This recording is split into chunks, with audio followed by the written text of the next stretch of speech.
Autre volet de l'alignement des 4 corps, après avoir passé en revue la dynamique mentale et le déploiement de l'individu, de l'être multidimensionnel que nous sommes, déploiement relatif à la dynamique mentale, la plus invitante, la plus expansante, qui est celle relative au mental supérieur, à la conscience, et donc à la présence de l'ici et maintenant. Et bien ici et maintenant,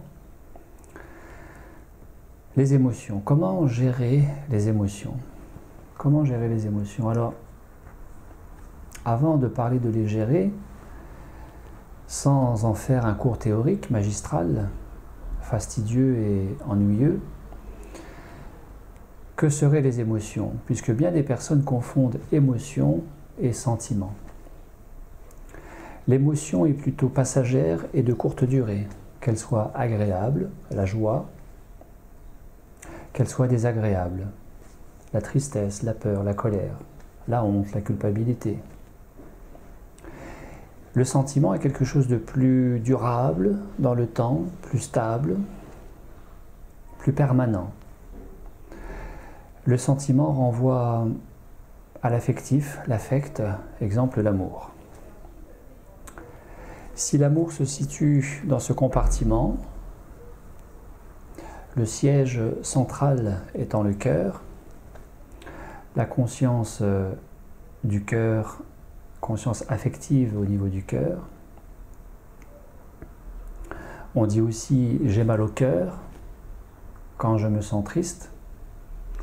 Eh bien, le cerveau émotionnel, c'est plutôt, le cerveau des émotions, c'est plutôt le ventre.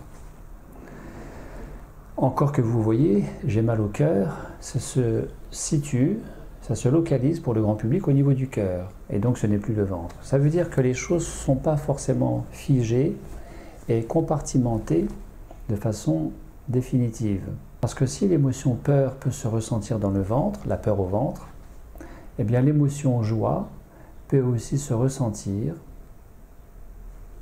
au niveau du cœur, comme le sentiment amour, mais aussi de façon plus globale dans tout le corps. Et que l'émotion tristesse va se ressentir plutôt au niveau de la gorge, en point de départ en tout cas. J'ai les boules, je suis triste, j'ai les boules. Ah, je croyais que être triste, c'était j'ai mal au cœur. Alors vous voyez, ça circule, ce sont des choses qui circulent dans tout le corps. En parallèle, où se situerait pour vous l'émotion colère? Qu'est-ce que le dicton populaire dit par rapport à la colère? Exemple, j'en ai plein le dos, j'en ai marre. Donc le dos est peut-être le haut du dos.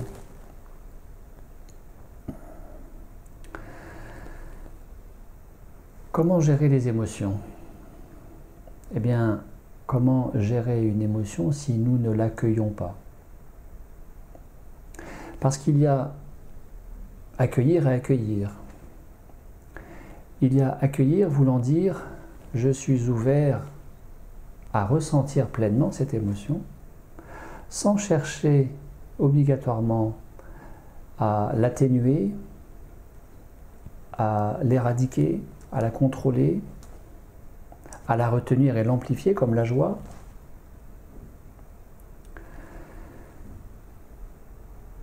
Alors que bien des personnes parmi nous ne sommes pas véritablement dans l'accueil. Avec sous toutes ces stratégies, conscientes et inconscientes, d'évitement, de compensation ou d'opposition, de non-accueil. Ce matin, Valérie me téléphone pour me dire, après avoir fait ces dernières années, ces 4-5 dernières années, 2 processus de 21 jours en pause alimentaire, lumière, conscience, pranique, et qui dit conscience dit aussi accueillir les émotions, eh bien, me téléphone pour me solliciter un accompagnement quant à l'aider à gérer ses émotions et surtout à les intégrer. et elle de me dire, si vous m'accompagnez, je pourrais, lors d'une nouvelle pause alimentaire de 21 jours, je pourrais de temps en temps manger une compote. Et vous voyez mon sourire. Nous ne sommes pas dans l'accueil, nous ne sommes pas dans la gestion, nous sommes dans une semi-digestion de ce que la pause alimentaire suggère de remontée émotionnelle, qui passe par ce fameux déconditionnement mental émotionnel, et qui est déjà pseudo-accueilli dans une démarche de maintien de confort, et donc d'atténuer ces émotions, l'impact de ces émotions, avec un recours compensatoire, béquille, de la nourriture ou de la cigarette, ou encore d'autres choses. Ça pourrait être l'alcool pour d'autres personnes, ça pourrait être des achats compulsifs, ça pourrait être le sommeil, ça pourrait être les jeux informatiques, ça pourrait être la télévision, ça pourrait être plein de choses. Et Valérie, qui a eu le mérite de dire « Je sais bien que j'ai peur, je sais bien que le problème de tout ça, c'est pas la nourriture, c'est les peurs. » Et donc, gérer ces émotions, pour Valérie, va passer immanquablement par le fait d'accueillir ses peurs. De les accueillir car si j'ai grandi personnellement avec cette injonction maternelle qui est que la peur n'évite pas le danger, eh bien, j'y ai toujours répondu à cette injonction maternelle que le seul danger, le seul véritable danger, c'était la peur, et qu'il n'y a pas d'autre danger que la peur, et que la peur en tant que telle n'est qu'une émotion, et rien d'autre. Et on se fait tout un film avec ces émotions. Donc, on ne va pas parler de problème, mais nous allons parler de défis à intégrer l'émotion comme paramètre d'alignement global de ces 4 dynamiques qui nous constituent, dynamique physique, mentale, émotionnelle et spirituelle, qui nous fait évoluer dans notre quotidien au travers de toutes ces situations anecdotiques, parfois cocasses, parfois tristes, agréables ou désagréables. Eh bien, accueillir la peur, accueillir la tristesse, accueillir la colère, accueillir la honte, la culpabilité, accueillir la joie, c'est simplement accueillir. Et donc, rester neutre, ne pas s'identifier à ces émotions, car nous ne sommes pas les émotions, nous ne sommes pas ce corps physique, nous ne sommes pas ces émotions, nous ne sommes pas les pensées générées par les émotions, et nous ne sommes pas les émotions générées par la pensée, parce que ça va dans les deux sens. La pensée crée de l'émotion et l'émotion crée de la pensée. Simplement, cultiver le discernement entre l'émotion et qui ressent l'émotion. Vous n'êtes pas cette émotion. Et donc, simplement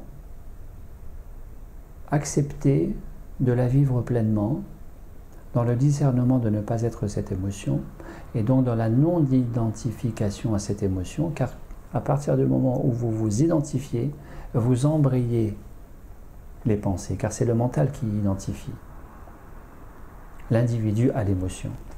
Si vous ne vous identifiez pas, il n'y a pas de mental. Le but n'étant pas de ne plus penser, mais que quand bien même il y a des pensées, de savoir que vous n'êtes ni ces émotions, ni cette pensée, ou ces pensées.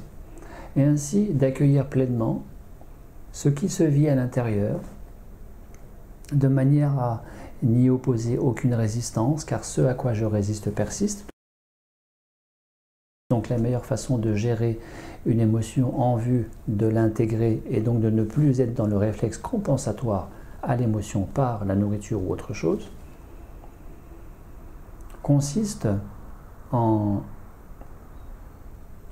être témoin de ce qui se vit au travers du corps, que ce soit une émotion, agréable ou désagréable, et même en émotion agréable, rester neutre, même si elle est agréable, rester neutre, de manière à cultiver cette capacité, cette habileté à être dans la neutralité bienveillante, définition de l'empathie, savoir être empathique avec soi-même, et ainsi, sans chercher à enlever le plus vite possible l'émotion, sans chercher à ce qu'elle s'en aille, sans chercher à l'éradiquer, à la diminuer, à la contrôler, à la faire disparaître, mais simplement, et c'est, il me semble, le plus délicat de l'affaire, accueillir, ressentir, rester neutre, tout en observant ce qui se passe, tout en écoutant ce qui se passe à l'intérieur, pour accompagner en conscience. Car plus vous écoutez, plus vous ressentez, plus vous générez de la qualité de présence avec vous-même, et plus vous générez de la conscience de vous-même, avec vous-même, et avec le tout, avec l'environnement, l'entourage, avec tout ce qui se vit dans notre quotidien, du matin au soir, et du soir au matin, la nuit aussi. Il se passe bien des choses la nuit, au travers des rêves et encore d'autres choses. Alors merci à Valérie, qui m'a grandement inspiré ce matin pour cette petite vidéo autour de gérer les émotions. Ne pas s'identifier à l'émotion, ne pas chercher à la contrôler, rester neutre, bienveillant, l'accompagner en conscience.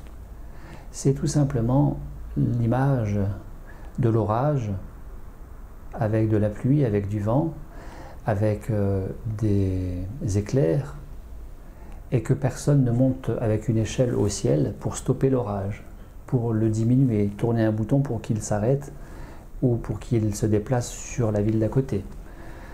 Et simplement être là.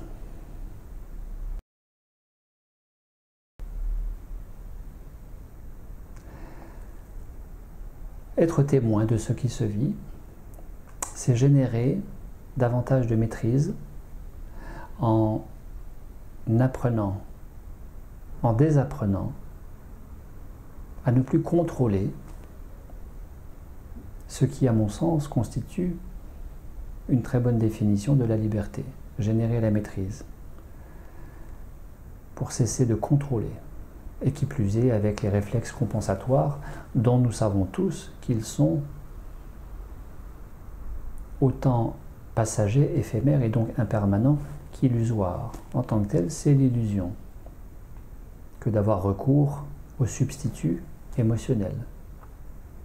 Plus nous nous nourrissons de l'émotion, moins nous aurons faim, car nous serons nourris de l'émotion, moins nous aurons faim de ces réflexes de compensation, de ces béquilles alimentaires, puisque nous mangeons bien plus pour nous remplir que pour nous nourrir. Il faut le rappeler, la nourriture est essentiellement utilisée, essentiellement dans ces contrées, dans ces pays, sous ces latitudes, en Europe, en France, l'hémisphère nord.